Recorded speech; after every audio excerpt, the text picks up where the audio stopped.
Okay, at dahil dyan, magpunta na ako sa naka-raise hand sa Zoom kasi may naka-raise hand dito. Hello bro, ayan. Magandang gabi, bro.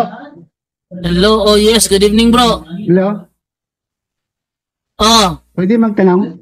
sige bro, Magandang gabi po, bro. pakibukas yung camera bro. At pahinaan mo yung TV mo kasi malakas. Go ahead. Ang tanong ko, bro, Sige. bakit hindi sumasang-ayon ang Katoliko sa Faith Alone o Sola Fide? Bakit daw, Father Darwin, hindi sumasang-ayon ng Katoliko sa faith alone o sola fide? Kung sasang-ayon tayo niyan, maliligtas ang demonyo dahil faith alone yung demonyo, hindi gumagawa ng mabuti. Basahin natin ang Santiago 2:19, Brother Jando. Okay, basahin natin ang Santiago 2:19.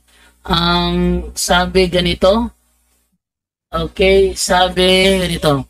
Sumasampalataya ka na ang Diyos ay iisa, di ba? Mabuti naman. Ang mga demonyo man ay sumasampalataya rin at nanginginig pa. So, kung faith alone, may faith ang demonyo. So, maliligtas yung demonyo, bro. Yes, maliligtas. May faith eh. Faith alone. Oh. May faith siya eh. So, faith is not enough, bro. Even demons believe in God. Mas matindi pa yung pananampalataya ng demonyo. Kasi nanginginig. Nanginginig pa. Ikaw hindi na nanginginig, nananampalataya lang. No? Sunod na tanong, kapatid. Next question, bro.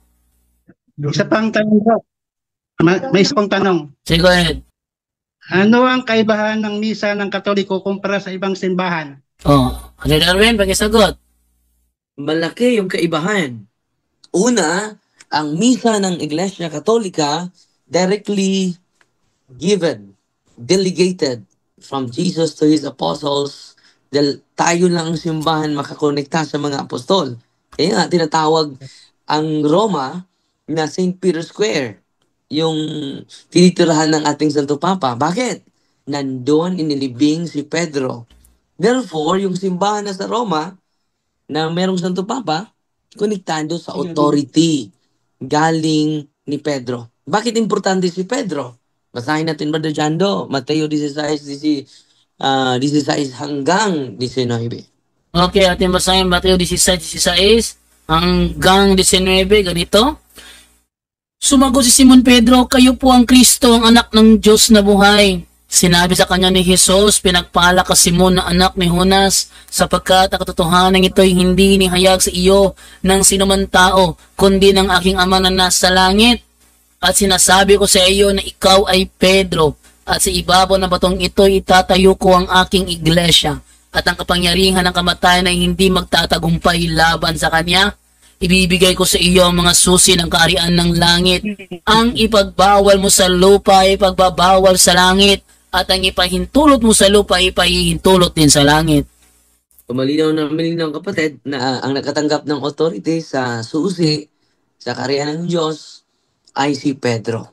So, connected kami ni Pedro, so yung misa namin ay real Christ. Yung misa sa mga hindi Katoliko, not real Christ. It is a symbol of Christ. So, yun ang kabihan. May authority yung Iglesia Katolika, yung iba, walang authority. Okay? Dahil hindi sila makakonect kay Pedro. Okay? So, ang pinagkaiba, ang Katoliko may koneksyon, ang Protestante walang koneksyon. Okay, Brother Romel Tanalgo, ikatlong tanong. Okay, bro. Ang ikatatlong tanong, bro. Anong ibig sabihin ng isang banal, Katoliko at Apostolikong simbahan sa Credo? Ano ibig sabihin ng Brother Darwin sa Credo? Sa Credo na the Church is holy. Bakit banal ang simbahan? Marami namang sugarol. Marami namang adik-adik, Father, na membro sa simbahan. Maraming mga lasinggo. Maraming mga politiko na kurakot. Mga membros Katoliko, bakit tinawag na banal? Ito yung sagot, kapatid. 1 Pedro 1:16, Brother Jando. Basahin natin. Brother Jando. 1 Pedro 1:16, ito nakalagay. Sapagkat nasusulat, magpakabanal kayo sapagkat ako'y banal. So, ang simbahan ay banal. Unang rason, Bakit tinatawag na banal ang simbahan? Not because of the members, not because of the leaders, but because of the founder. Bakit banal ang simbahan? Dahil banal ang nagtatag nito. Mateo 16:18, si Kristo ang nagtatag nito. Basahin natin ang Roma 11:16, Brother Jando. Roma 11:16, ang sabi ganito, kung banal ang unang tinapay mula sa masa ng harina, gayon din ang buong masa. At kung ang ugat na punong kahoy ay banal, gayon din ang mga sanga nito. Kung ang ugat ay banal, ganun din ang mga sanga. So bakit banal ang simbahan? Hindi dahil sa mga members, kapatid. Hindi dahil sa mga leaders. Dahil yan na ang founder nito ay banal. Sunod na tanong, kapatid. Pang-apat na padre, pang mga may sunod pang tanong. Kaibigan, Bago ito eh. Sige, Romel Tanalgo. Next question. Last question. Okay. Ang tanong ko bro, ano ang papel ng tradisyon bukod sa Biblia? Ano ang papel ng tradisyon? Ano? Bible, tradition. Bukod Ano papel sa sa Biblia. tradition? Ano, Basahin natin. ano ang na, bro? Yung tradition, bro. Bukod sa Biblia bro, Father, okay, nagets na. ano ang papel ng tradisyon sa Biblia? Ano ang papel ng tradisyon sa Biblia, Brother Darwin? Salamat, bro. Dapat Bukod sa malaman mo na Biblia bro, dapat malaman mo, bro, mayroong tinatawag na apostolic traditions, hindi yung human tradition. Yung human tradition ang hindi nagustuhan sa Diyos. Pero itong apostolic tradition, dapat tatanggapin natin, hindi natin i-reject. Basahin natin, Brother Jando, ang 2 Thessalonians chapter 2 verse 15. Therefore, brethren, stand fast and hold the traditions which ye have been taught, whether by word or our epistle. Meron din sa 2 Timothy chapter 3 verse 6. Now we command you, brethren, in the name of our Lord Jesus Christ, that you withdraw yourselves from every brother that walketh disorderly, and not after the tradition which he received of us. So malinaw brother, na mayroong apostolic tradition. At itong apostolic tradition, kapatid, ay unang-una, sabi niya, binabasa ni Brother Jando, so then, brothers and sisters, stand firm. Kailangan hindi tayo matitinag. Stand firm. And hold fast. Dapat paghahawakan natin to the traditions that you were taught by us. No? Malinaw na malinaw. Ano ba? Either by our spoken word or by our letter. So itong Biblia, bro, tradition din ito. It is called written tradition. Sabi ni San Pablo, either by our spoken word, may oral tradition, hindi nakasulat. At ang na nararapat bang tanggapin? Tanggapin. Sabi ni San Pablo, stand firm and hold fast to the traditions that you were taught by us, either by our spoken word, sa oral tradition, and written tradition. At sabi niya sa 1 Corinthians, chapter 11, verse 2, Brother Jando, basahin natin. 11 verse 2.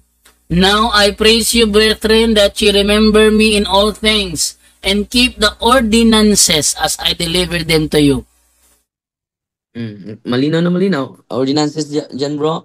Pero dito, bro, ang sabi dito, I praise you for remembering me in everything. And for And for holding holding to the traditions, just as Sa I NIV passed yan, them NIV yan, Brother Jando. NIV. on to you.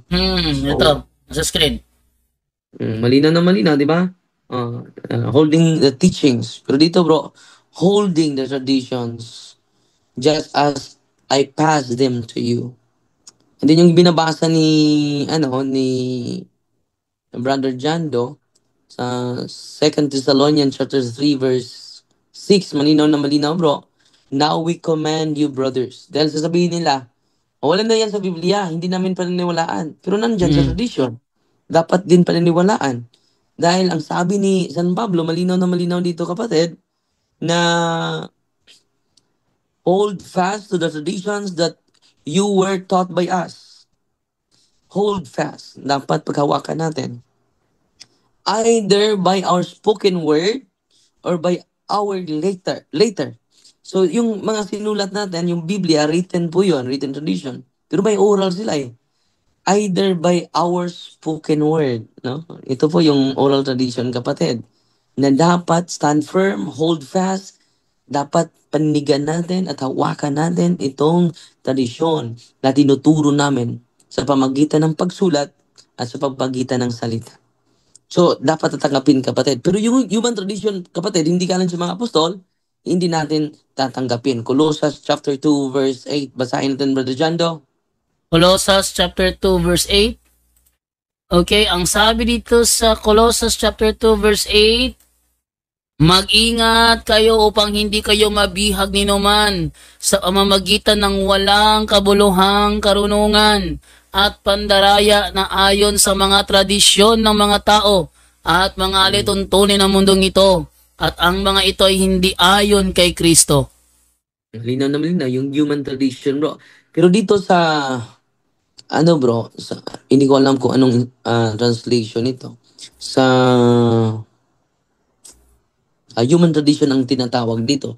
Sa, hindi ko alam anong translation ito. See to it that no one takes you captive through hollow and deceptive philosophy, which depends on human tradition and the elemental spiritual forces of this world rather than on Christ. So, si San NIV. Pablo nasulat dito. NIV para San Darwin. See Oh, to it si San that no one takes you captive through hollow and deceptive philosophy, which depends on human tradition and the basic principles of the world rather than on Christ. So dito, kapatid, na ang iparenounce the Apostle San Pablo is the human tradition, not the apostolic tradition.